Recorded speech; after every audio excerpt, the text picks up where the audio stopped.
Inkastoo daraasadaha la xiriira dhirta gobolka Geeska Afrika ay yihiin kuwo weli socda oo natiijadooda aan la soo gunaanadin, haddana waxaa la shaaciyay in noocyada dhirta kala duwan ee nafleydu quudato dunidan lagu qiyaasay in ka badan 5,000 oo nooc, iyada oo 2,750 geedna ay gooni u yihiin oo keliya gobolka Geeska Afrika, waxaana ay dhirta goonida u ah Geeska Afrika ay ku xoonsan yihiin waqooyiga Soomaaliya iyo Jasiiradda Soqodra oo ku taalla xeebta Badda Cas ee Soomaaliya, gaar ahaan gobolka Bari.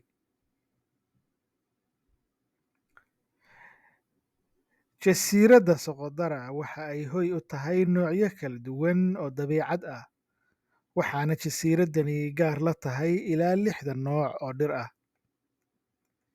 Sidoo kale waxaa shaaca laga qaaday in boqolaal nooc oo dhir ah oo aan hore adduunka looga aqoonin lagu arkay Soomaaliya 20kii sano ee u dambeeyay, waxaana hubaal ah in dalku dhir iyo kaynba dihin yahay. Nooca ugu caansanina waa nooc dhirta ubaxa bixisa ka mid ah,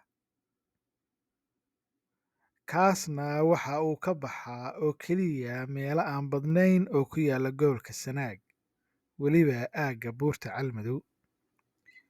Intiisa badanna geedkan waxaa laga helaa waddamada Carabta.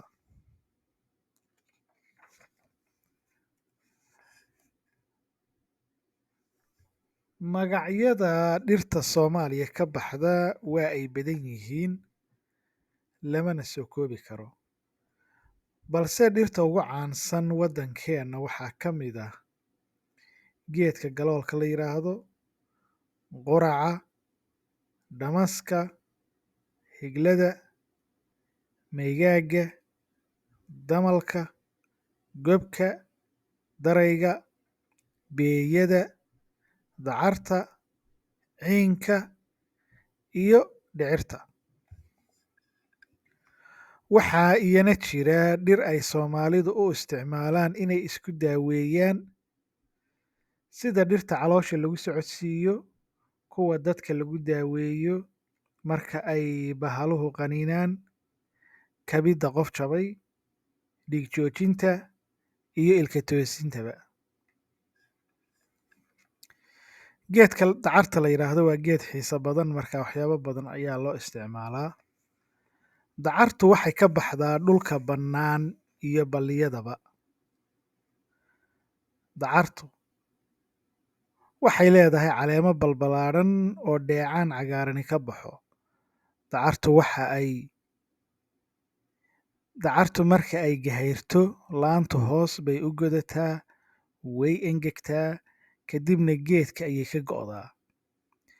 Ereyga dacar micnihiisu waa qaraar, sidaas daraaddeed baa geedkan loogu bixiyay dacar.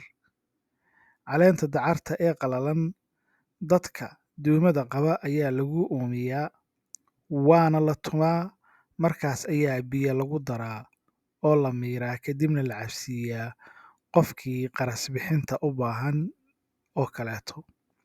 Sidoo kale, kambaniyada ama shirkadaha soo saara waxyaabaha la isku qurxiyo ama kareemada ama cosmeticska la isku qurxiyo ayaa iyana dacarta u isticmaala inay ka sameeyaan waxyaabahaas lagu qurxiyo oo wejiga lagu nadiifiyo, tusaale ahaan ayay u isticmaalaan. Geedka galoolka la yiraahdo, asalka geedka galoolka waxaa loo isticmaalaa in wax lagu nadiifiyo, tusaale ahaan qarbadada reer baadiyuhu biyaha ay ku qaataan waxaa lagu dhaqaa asalka, taasoo ka dhigta qarbadka haragga xoolaha mid nadiif ah oo biyaha lagu kaydsan karo. Maanta intaasaan kusoo koobayaa, la socda barnaamijyada kale ee soo socda.